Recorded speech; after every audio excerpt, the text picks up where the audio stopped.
Okay, so let us begin with the last session of this day number 2, which is called Financial Investments in the Era of AI. So, for the second time, we're going to have Diego Fernández, and let me briefly introduce him. Diego Fernández is a product data leader and impact in Expansia, Costa Rica. He's an advisor of the database on public policies in the Latin American countries.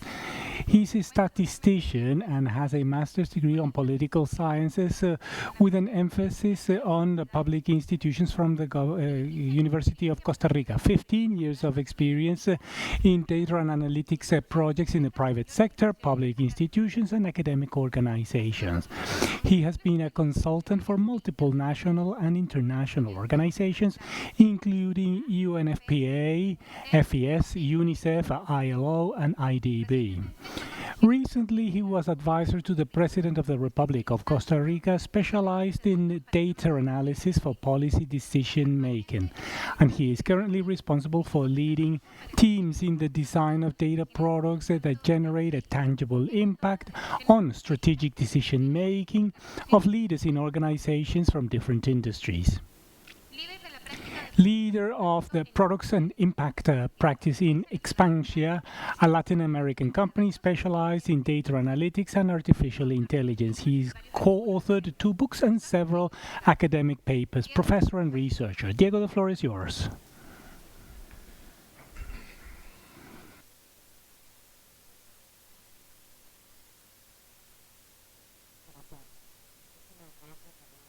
Thank you once again for inviting us to participate in this event, and thank you also for the participation that everybody else has had. I want to thank you all because it has been a very interesting personal learning process, but also a nice networking process in the different coffee breaks and lunches that we've had.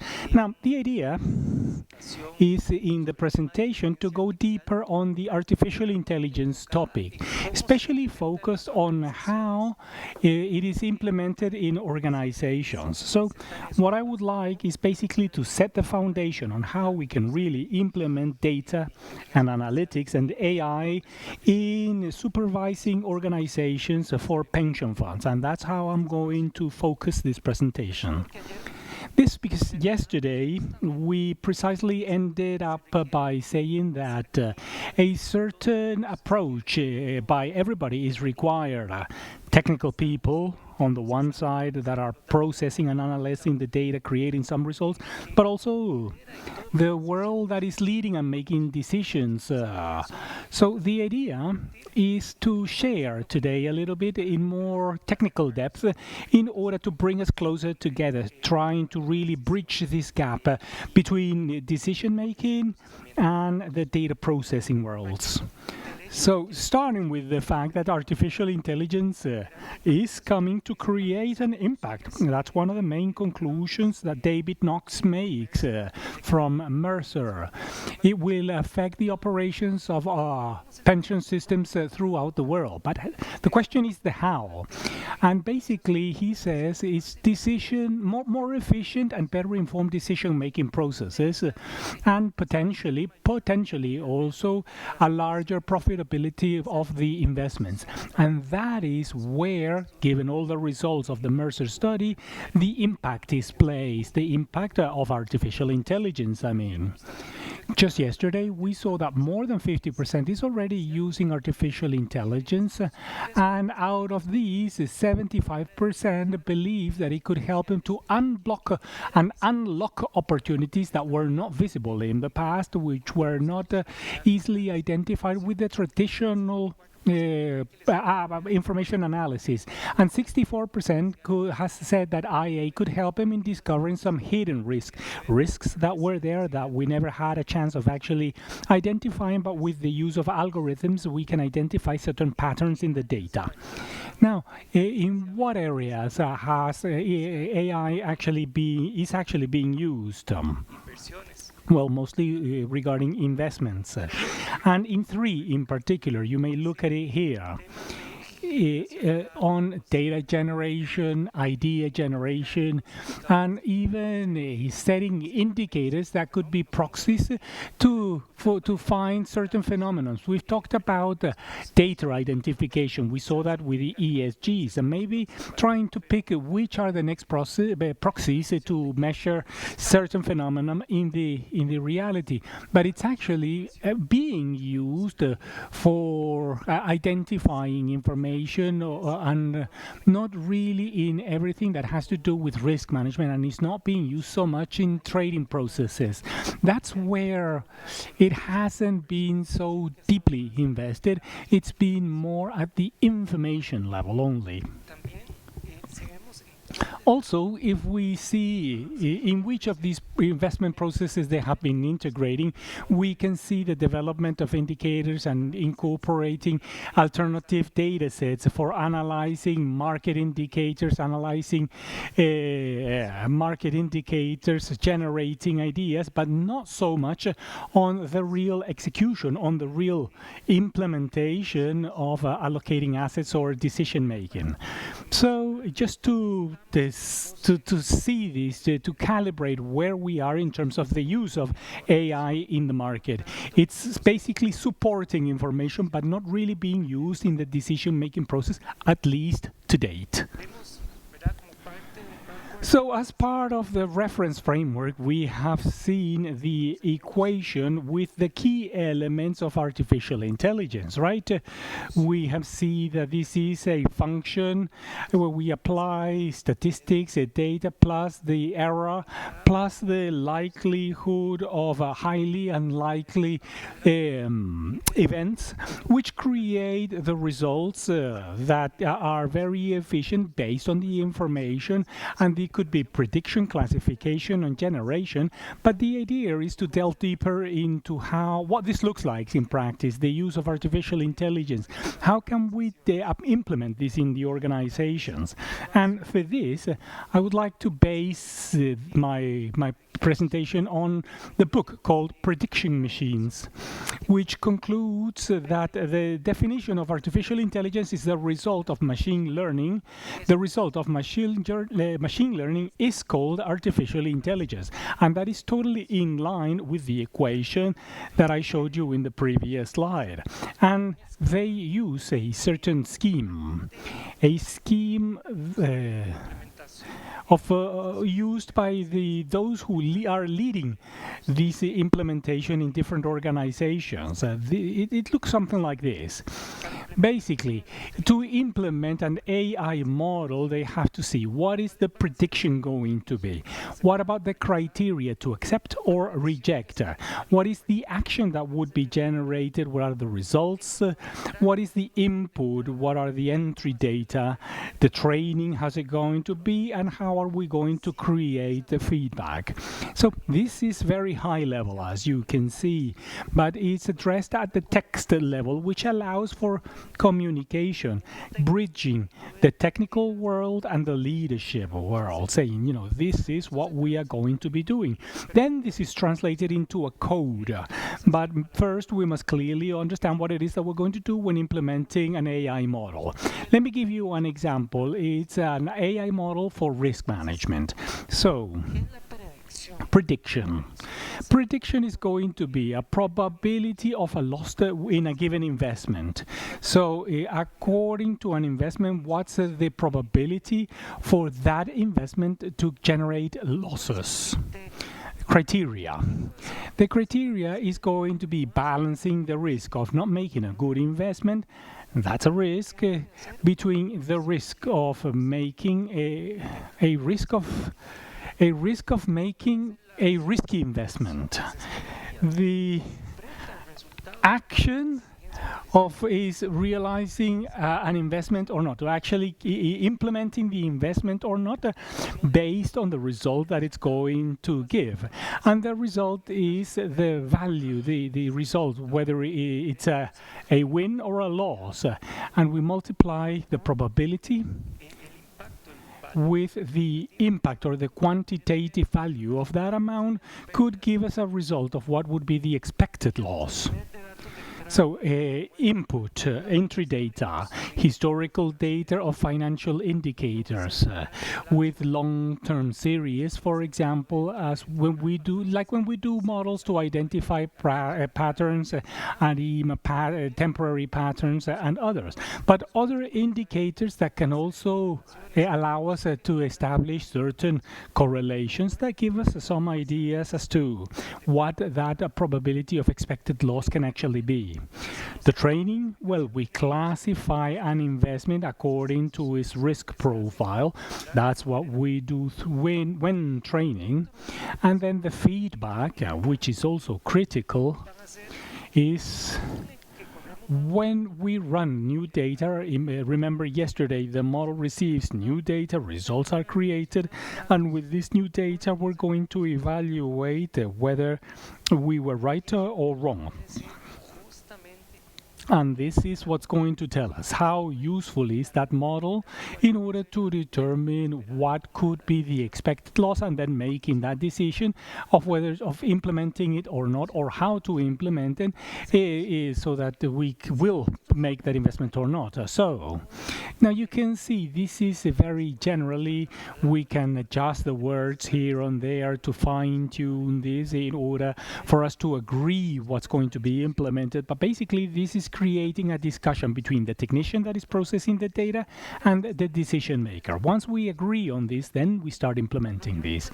And we can put it into practice, and I'm not going to go into many details, but generally speaking, it's a process that starts with data exploratory analysis. We analyze which are the patterns or the trends that could be there. We create new variables. We call that variable engineering. We evaluate which of the model works best. We make all of the optimizations until we get to the final model. And this is where technically we have the data scientists and the engineers. They create this final model. Now, how can we do it then in organizations? Well, there are open source coding languages that can use, for example, Python that can be used. This is a very common one that is normally used in implementing these kind of tools. And it's actually a good recommendation because these are languages that, more than a language, it's actually a community that shares knowledge and it grows in terms of availability, in terms of libraries and packages in order to create artificial intelligence. This code that you see here on the left, this is a code in R. It's the minimum basic code in order to create an artificial intelligence model. Basically, what it does is that it separates 70% of all the data set for learning, the other 30% in order to evaluate the predictive capacity, and then it applies the method. This is just to determine a type of room, and then a recipe is used, and we get a result. Now, I'm not going to go into the explanation, but this is what a data scientist would create at the basic level in order to create an AI algorithm. Now, the outcome. There are many ways of presenting outcomes, but there's an advantage here, and that is in that bridge between the technical and decision-making worlds. I recommend of using the visualization of data, visual data, because visual is universal. And if literally we can see this, then we can understand. Not in the code, not in the statistic results, R square, or the statistic significance. No, let us have something visual that can allow us to have a discussion. This is the typical result of an artificial intelligence model, where we can see that it has an accuracy of 89%, and we have two different types of errors. Which ones do we want? That maximum accuracy, or do we want to minimize any of the two different types of errors? For example, yesterday in the fraudulent transaction example, we said that it's not the same to stop transactions that were correct, assuming that they had a likelihood of being fraudulent, or allowing for fraudulent transactions when they are, but I'm considering that they aren't. These are two different types of errors, and which one do we want to minimize? And based on that, we can start discussing with the technician. Let's minimize fraudulent transactions. Let us be more conservative. Let's take this to the minimum, even if that implies that there are more transactions that we could say that are fraudulent when they actually aren't. But you can see this is a framework for discussion, and it's very visual.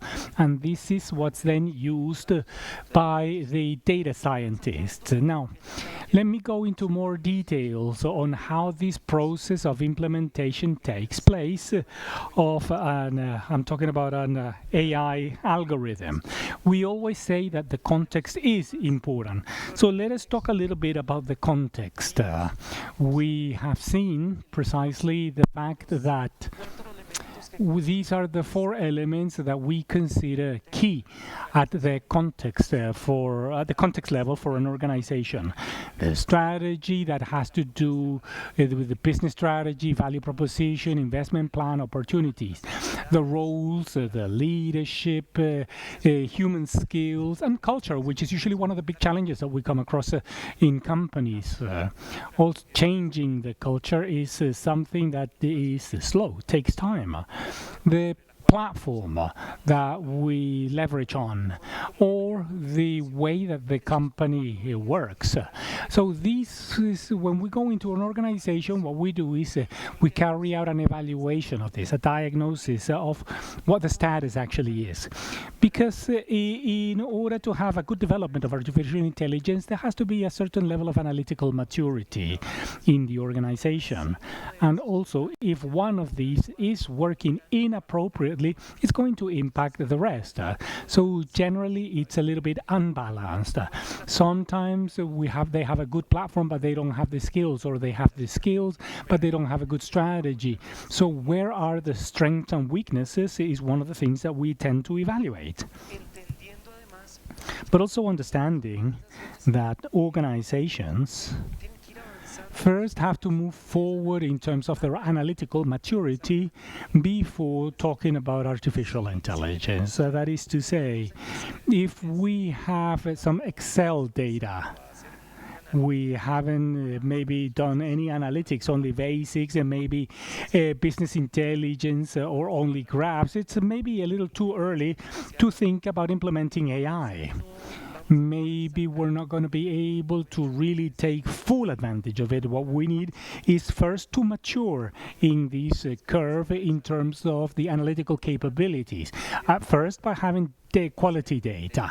Then, on top of that, we need to set a platform instead of engineering, science, architecture, knowing that we have a strategy, what it's going to be used for.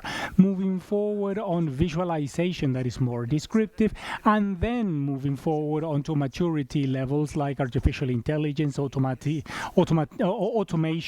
which is part of what we're looking after in larger organizations. So a question for you really is, where are you?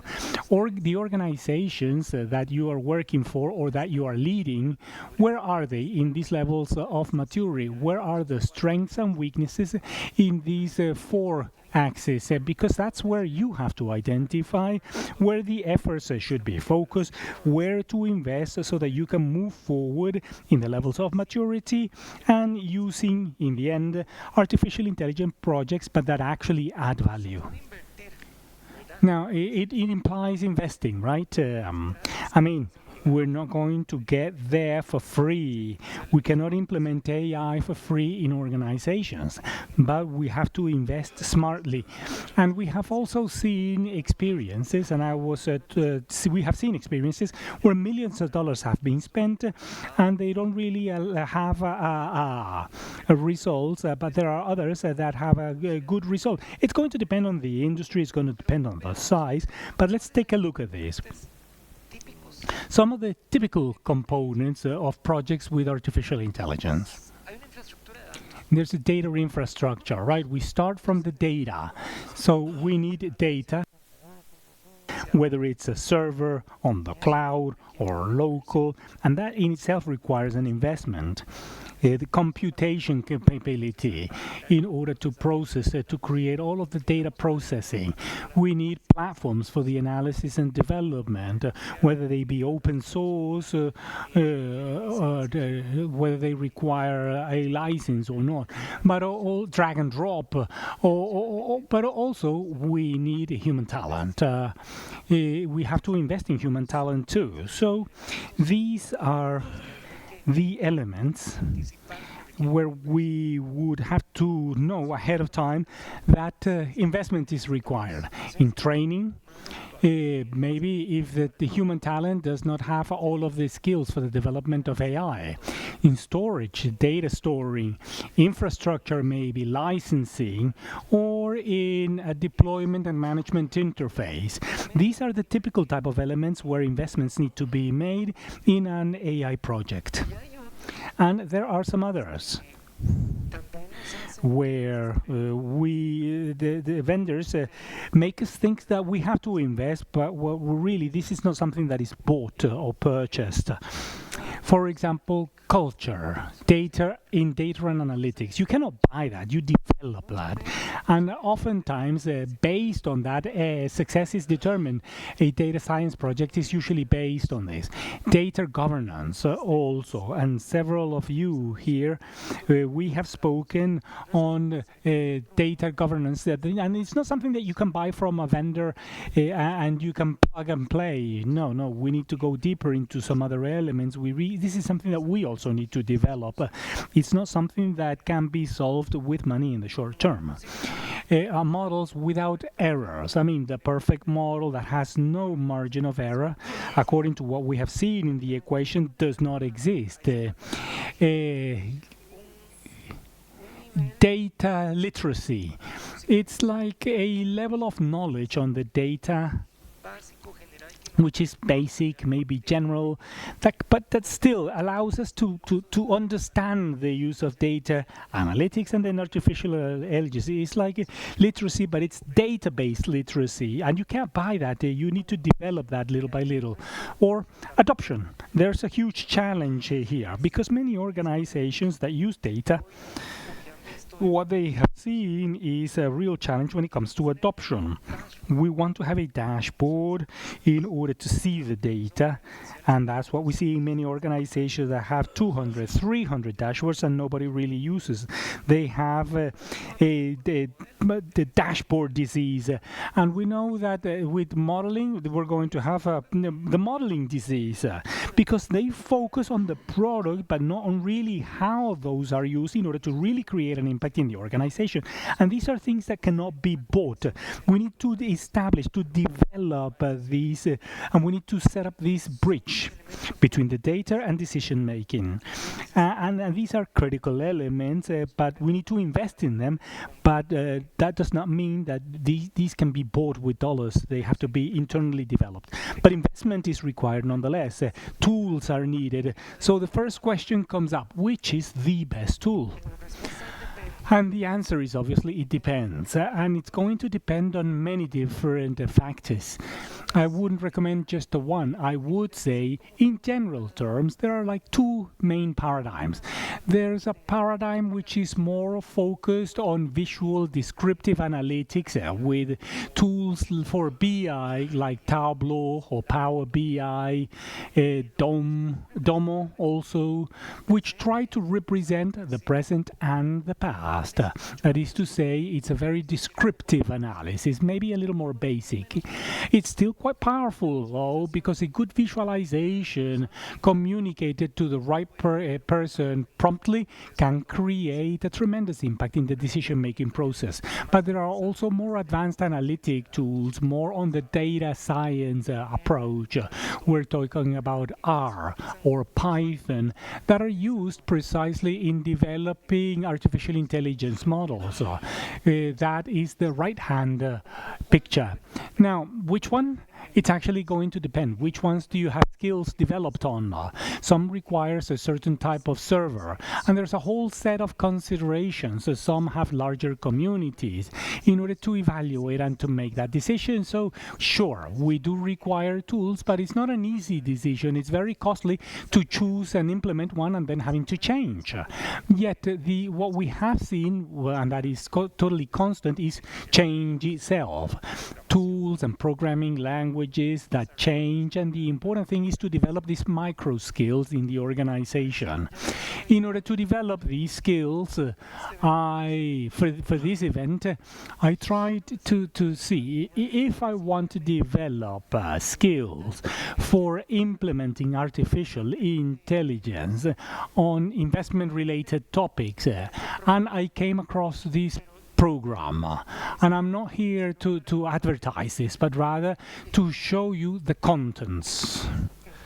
Of what it is that it's created. If we want to talk about building artificial intelligence, and the approach is on statistics fundamentals and data use, machine learning, natural language processing, well, it's nothing else but to strengthen and advanced analytics. That is still the fundamentals, data use. Now, with techniques that are coming from science that are much more robust. But if you look at them, they start from the fundamentals of statistics, and they just make progress in the application of machine learning. And the result of machine learning is artificial intelligence, as the book states. That is what it is, but specifically applied to the industry. And that integration between using statistics and machine learning and industry knowledge, where we can apply artificial intelligence that is creating an actual impact on the industry. Having invested, so we have tools, we have a human team, and then we start finding barriers. Barriers are those difficulties to have synergy among the different teams between IT and business intelligence and analytics. Historically, IT teams have kept the data of the organizations, not necessarily to analyze them and to add value, but in order to keep information flows running and using certain tools. SQL databases, for example, and sometimes they do not talk with the analytics teams. They don't discuss at the people level and at the systems level. So there are barriers, and that means that you, in your leadership positions, based on this common benchmark framework, one needs to start looking at how to manage those barriers, and that means managing organizational culture, behaviors among individuals, defining processes down to automation, so that the data will flow from IT through BI to artificial intelligence and data analytics. Many of the challenges that organizations face is in achieving that synergy, to achieve collaboration among these teams, and avoiding challenges to that collaboration effort. When we talk about culture, we are talking about progress in transparency, innovation, valuing ideas, but also valuing mistakes or failures.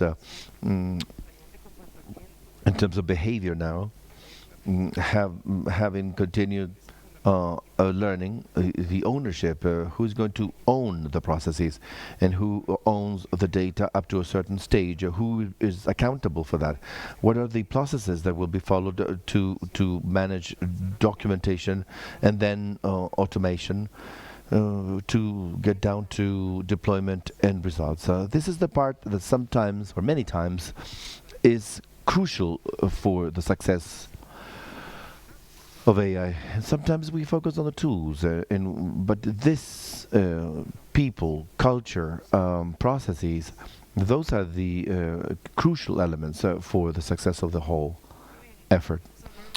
Now, we've discussed about artificial intelligence algorithms, and these algorithms are a specific type of data product. When we talk about data product, we are talking about those products that are built from data processing. It could be a dashboard, a report. Data product could be an AI algorithm that inside an organization has to be coupled with other two fundamental elements. It needs to rely on a governance base that guarantees quality in the data, and it needs to be coupled with adequate management of such data-based product. And also, data products have certain features, and like people, they have a certain life cycle. And those stages in the life cycle involve from ideation of the product, once we define how we're going to develop the project, connection to data that we need to develop, the solution design, analytics development, and this is the FX analytics layer, the statistical method that we're going to use, and the machine learning method, the documentation and metadata that is fundamental not only for the analytics layer, but the data about the data, on the methodologies that we're using. We develop tests and quality controls to make sure that they actually work, and then we go into production. Then we monitor the fact that they are used and adopted in order to have an impact on the decision-making process. It is important to maintain it and improve it. It's not only about implementing it and then I forget, but we need to check how that algorithm is operating. And finally, migration and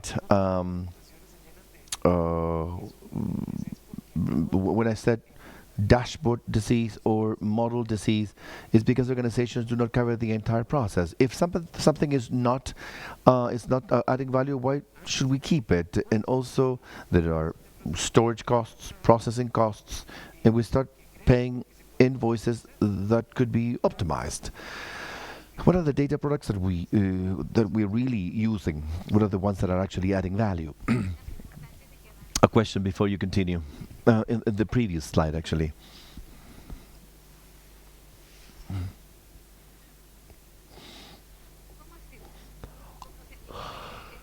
If we detect problems in any of these four stages that you mentioned to be able to make progress, to advance in terms of AI or process improvement at the end of the day,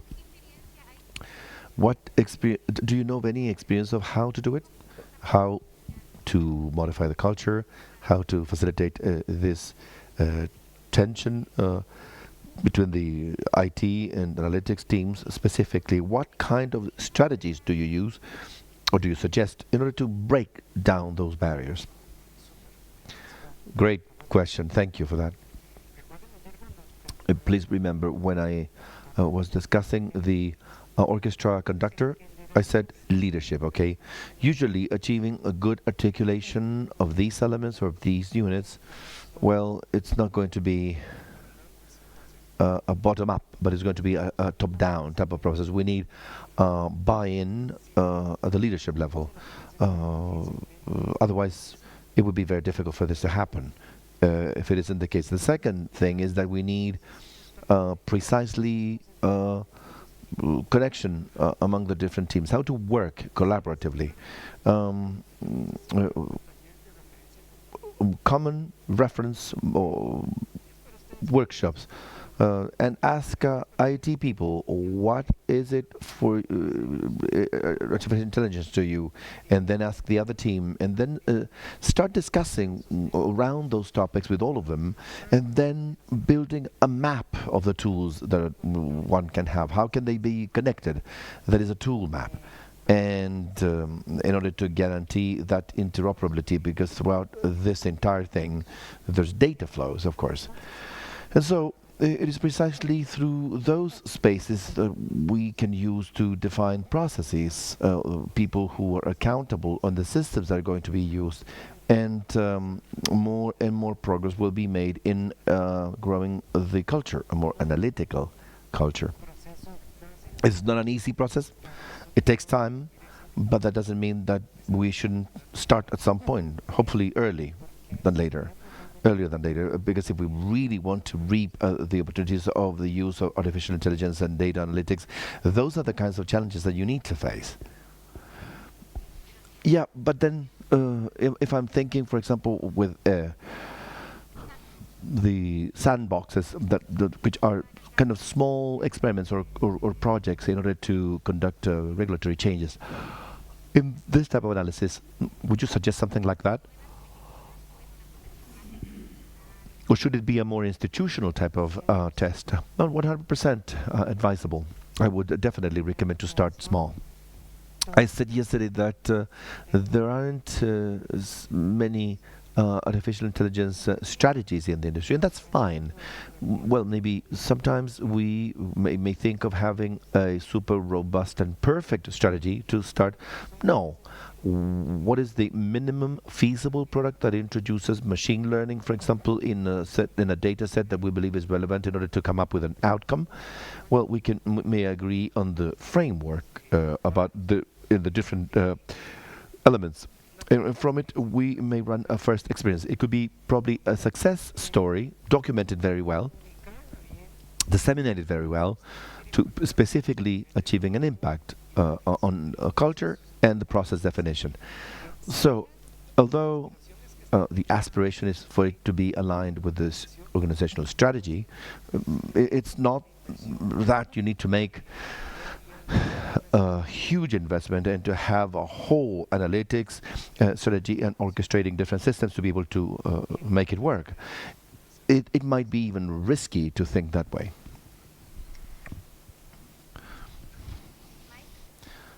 Mike?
It's part of and given the relevance that the natural language processing instruments such as ChatGPT has had. What we have seen is that they are very useful to contribute information and summarize information that already existed, and not to generate new ideas, first.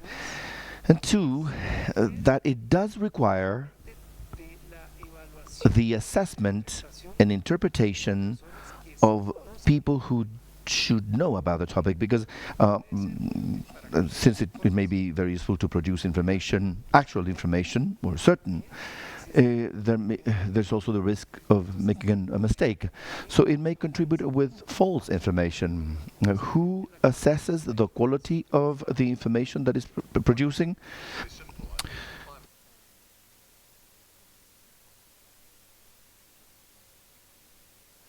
So the only error could be my view that I'm wrong about the pricing. I'm willing to accept that as either a type 1 or a type 2 error. So the academic evidence is out there.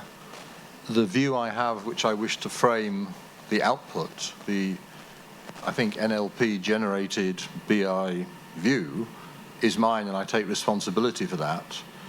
So I'm going to argue, I think, that the information is generally valid.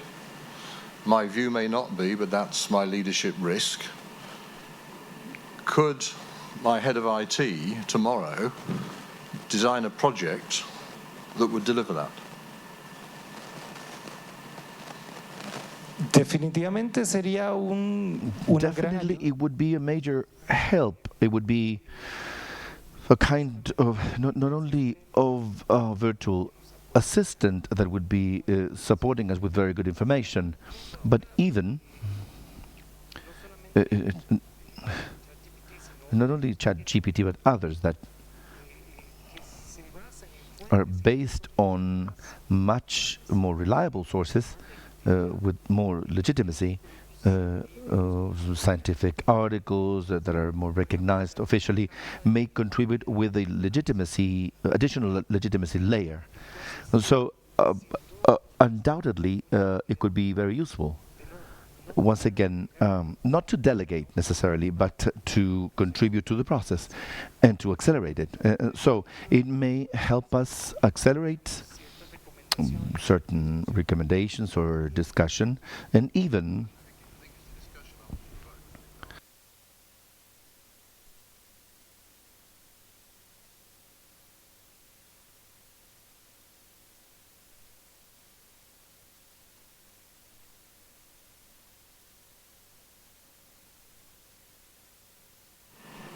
AI might help. That's really what I'm doing. Okay. Sí, sí puedo agregar algo.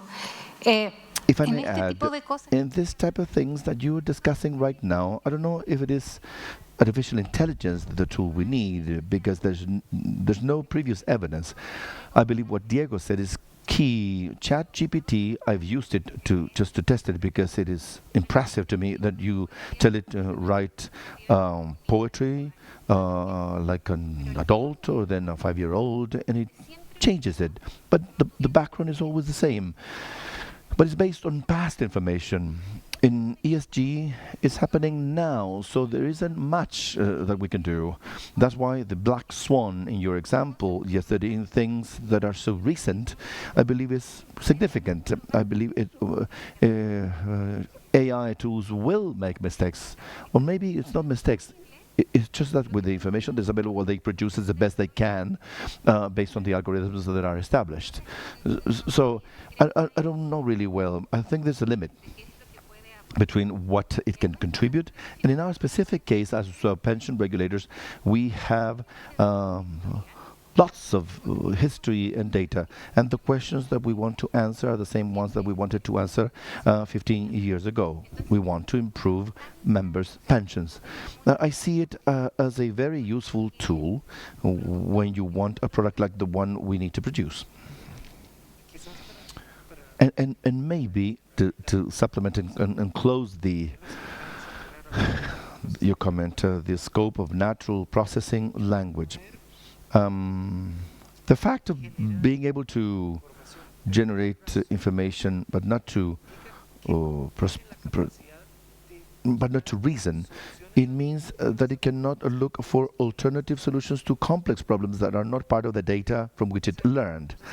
That's something that we can expect from a human, that maybe sometimes they could come up with the ability to propose something extremely different that didn't exist before, and that it may be a solution. We won't be able to expect that from a natural language processing tool, because it hasn't been able to learn or be trained, something that hasn't been created. That is part of the limits in terms of the lack of ability to reason, I would say. And that's why we say that it may be a very good assistant to supplement the human capabilities. Ursula, and then we go on. This comes out of ignorance, I guess. testing ChatGPT, just playing, I think it invents a number of things that don't exist. So if it uses past information, but it invents pension regulation that doesn't exist, it invents articles and papers. So that's my question. What happens then? I mean, if we think of the odds, it is a generative algorithm. And I'm going to use a different example. We said there are predictive algorithms in machine learning that may overestimate or underestimate the value that we wanted to predict. Something similar happens with generative algorithms.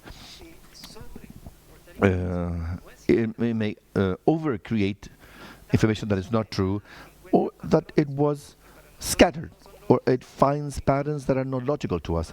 But most probably it may be just using certain concepts or words that it may follow.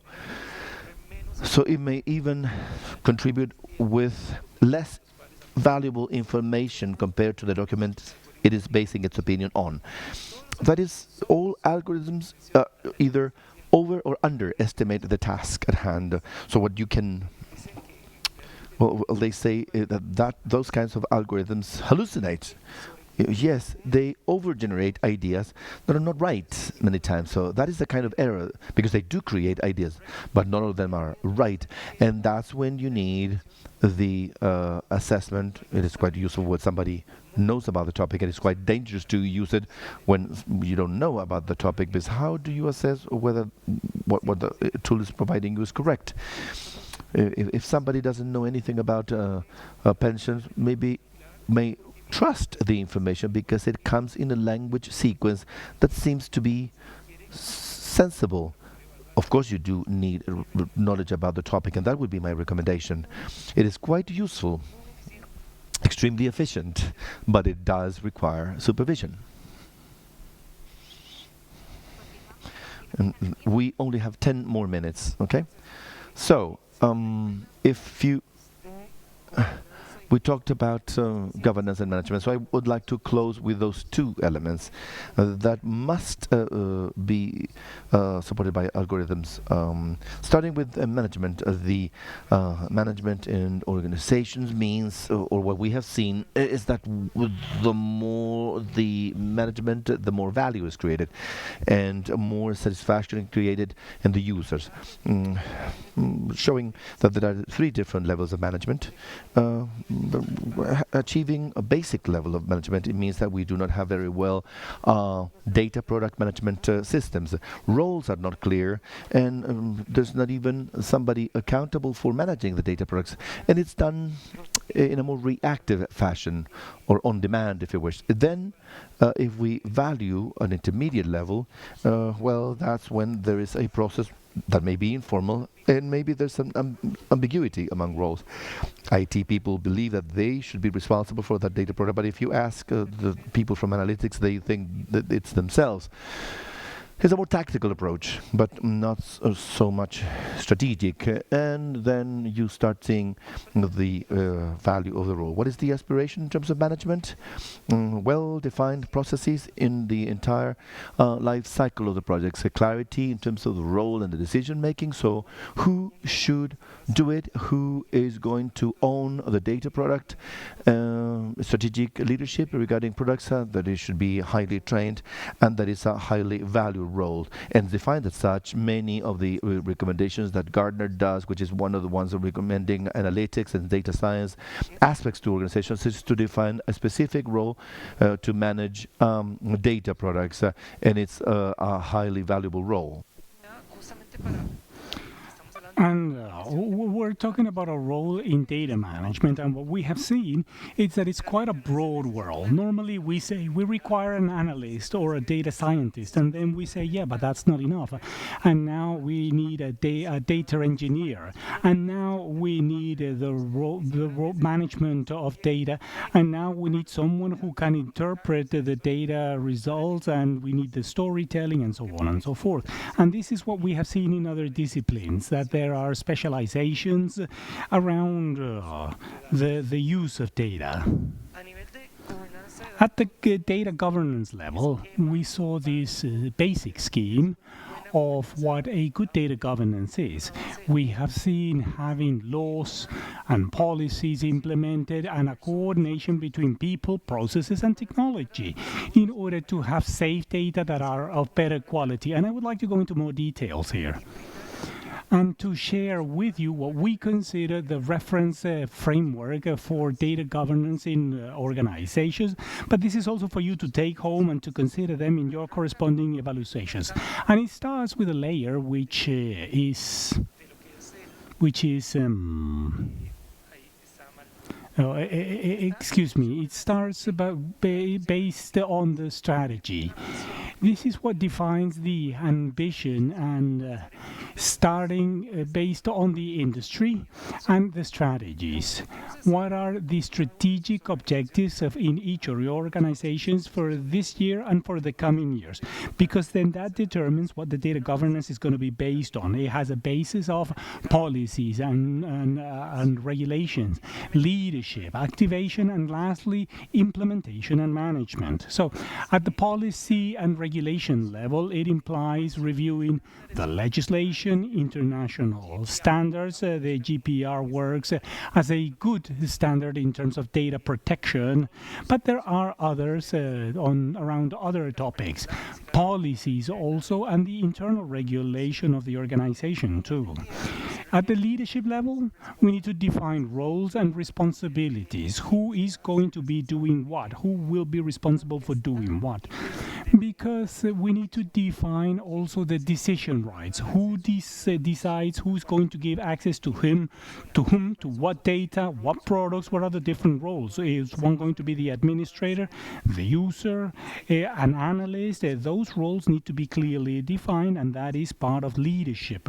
It does require an activation layer too, and this means that workshops can take place, projects where we disseminate these within the culture and we define the tools and technology to be used, and also the operating models, and then implementation and management. This is the most, how can I say this, the most technical area, bringing this really down to earth in real adoption, real implementation. So we have management, we have glossary, for example. We can look at the whole flow, where the data are coming from, the onset to the results, and to see also the evaluation of data quality, the master data, privacy according to the type of data that's being used, defining access, and the controls, security controls, and how is being done with change management in mind too. This considering that data have a life cycle and that the data products also have a life cycle.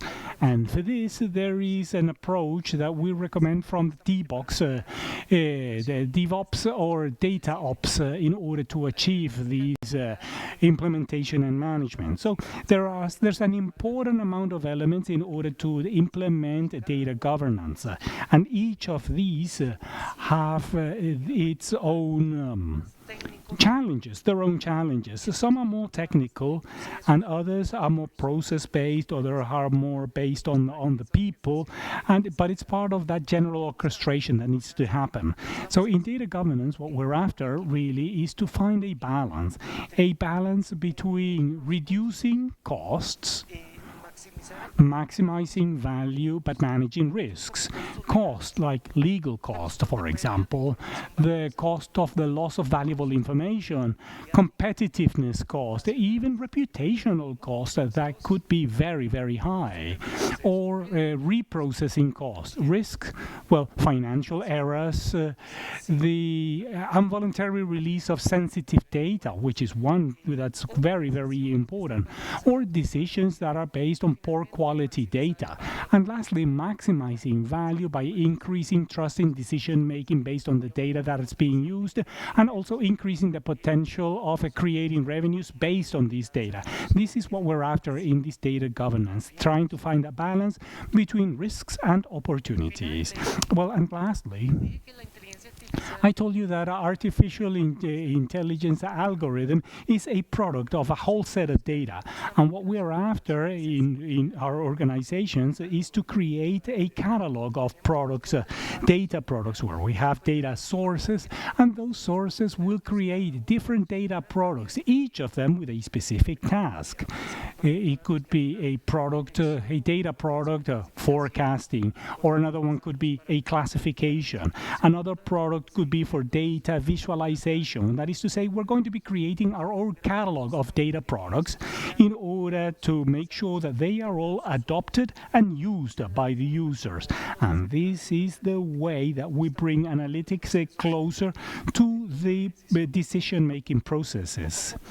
Little by little, we cannot have a data product catalog.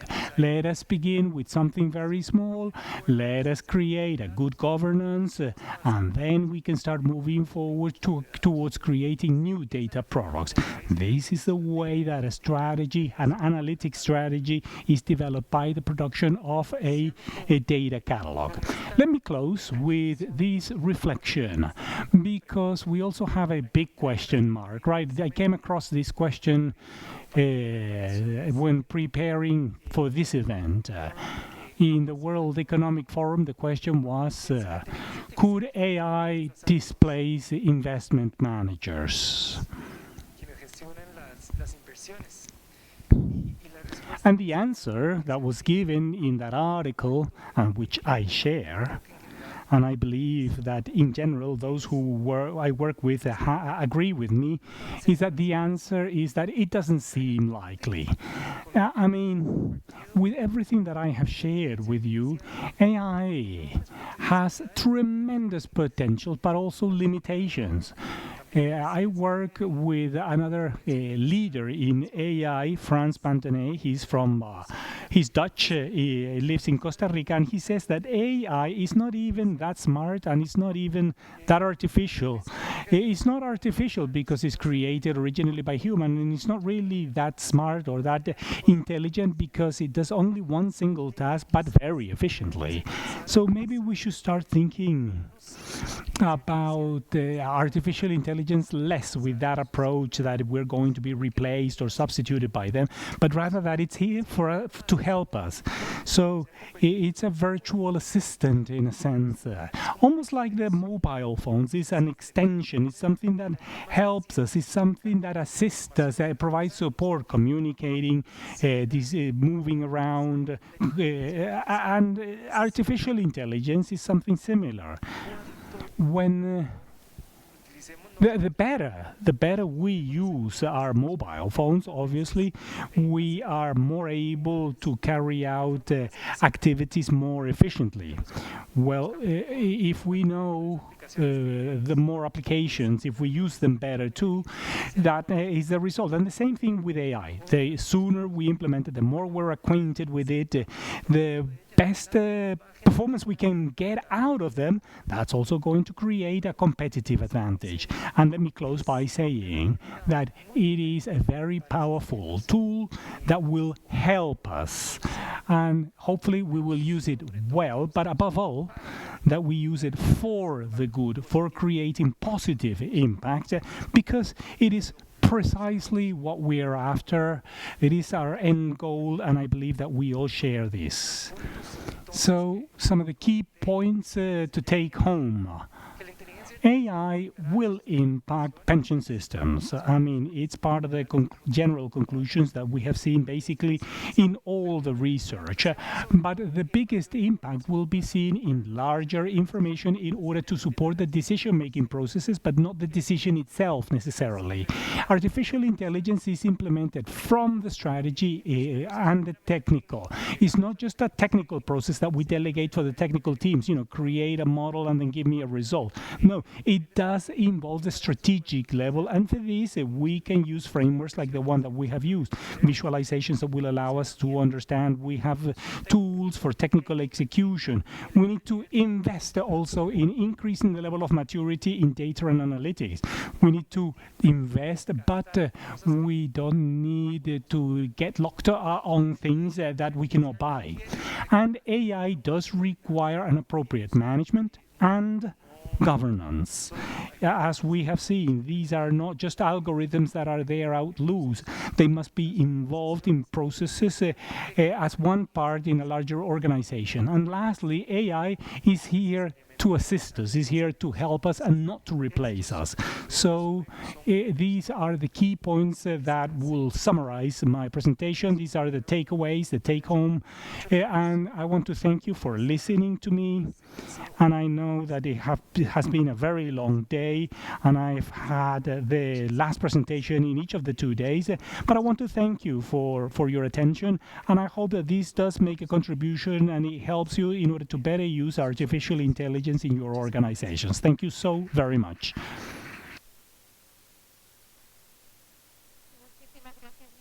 Well, thank you, Diego. Your topic is extremely interesting, and that's precisely why you have been appointed to be the last one on both days.